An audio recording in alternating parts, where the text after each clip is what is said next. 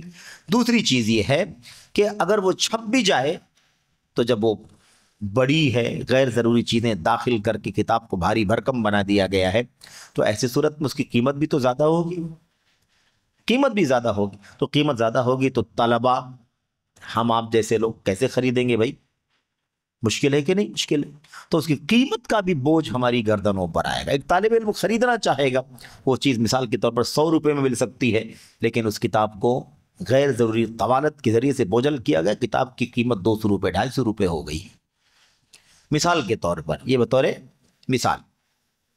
تو طلب علم پر قیمت کی گرانی کا بوجھ آتا ہے، قیمت کی مہنگائی کا بوجھ آتا ہے۔ تو یہ 3 بڑے بڑے نقصانات ہیں جو اس طرح سے کرنے کے نتیجے میں پیش آتے ہیں۔ اس کے بعد دیکھیے مصنف ایک اور بات سمجھا رہے ہیں، کہتے ہیں بھلا بتائیں، ذرا غور کر لیں، سوچ لیں، کہتے ہیں بھلا بتائیں اگر یہ طریقہ فتح الباری وغیرہ جیسی مطول کتابوں میں اختیار کیا گیا ہوتا تو کیا حال ہوتا؟ فتح الباری کتنی جلد میں ہے بھائی؟ فتح الباری اس کا جو سب سے معروف ایڈیشن ہے، جو ساری دنیا کی لائبریری میں موجود ہے، وہ 13 جلدوں میں ہے، 13 جلدوں میں، جس میں سے ایک جلد فتح الباری کا مقدمہ ہے، ہدی الساری فی مقدمۃ فتح الباری، اور بقیہ پوری کتاب کی شرح ہے صحیح بخاری کی۔ اور امام ابن حجر رحمۃ اللہ علیہ کا سمندر جیسا علم، اگر ان کی ایک ایک بات کی تخریج کی جاتی نا تو یہ 13 جلد کی کتاب کم سے کم 30 جلدوں میں ہوتی۔ تو وہی مصنف کہتے ہیں بھلا بتائیں کہ اگر یہ طریقہ، جو طریقہ لوگوں نے چالو کر رکھا ہے، ہر نام کا تعارف، ہر شخصیت کا تعارف، ہر ایک کا، ہر لفظ کا، مثال کے طور پر ہر چیز کی تخریج، تو کہتے ہیں اگر یہ طریقہ فتح الباری وغیرہ جیسی مطول لمبی کتابوں میں اگر اختیار کیا گیا ہوتا تو کیا حال ہوتا؟ تو 13 جلد کی کتاب خریدنا مشکل ہے، تو 30 جلد 35 جلد 40 جلد کی کتاب خریدنا کتنا مشکل ہوتا؟ یہ مسئلہ ہے۔ کہتے ہیں اور اس کے نتیجے میں خلل، اس کے نتیجے میں ایسا کرنے کی وجہ سے کیا ہوتا ہے؟ خلل، جہالت اور دوسروں کو وہم کا شکار ٹھہرانے کے مسائل بھی پیش آتے ہیں۔ جب آدمی یہ سب کرتا ہے نا، غیر ضروری طوالت کرتا ہے، تو اس میں خلل بھی ہوتا ہے اور جہالت بھی ہوتی ہے، دوسروں کو غلط ٹھہرانے کی بات بھی ہوتی ہے۔ یہ سب باتیں لکھنے میں بھی آدمی لمبی باتیں کرتا ہے، فلاں نے یہ غلطی کی ہے، فلاں نے یہ غلطی کی ہے، فلاں نے یہ غلطی کی ہے، اور پھر اس کے صفائی میں اپنی بات کو خوب لمبی کر دیتا ہے آدمی۔ کہتے ہیں چنانچہ ہم نے بہت سے ایسے حاشیے دیکھے ہیں جو مصائب کا پیش خیمہ ہیں، ایسے حاشیے جو فوٹ نوٹ لگائے جاتے ہیں نیچے، کہتے ہیں ہم نے ایسے حاشیے دیکھے ہیں جو مصائب کا پیش خیمہ ہیں، یعنی مصیبت کا سبب ہے، مصیبت کا سبب ہے۔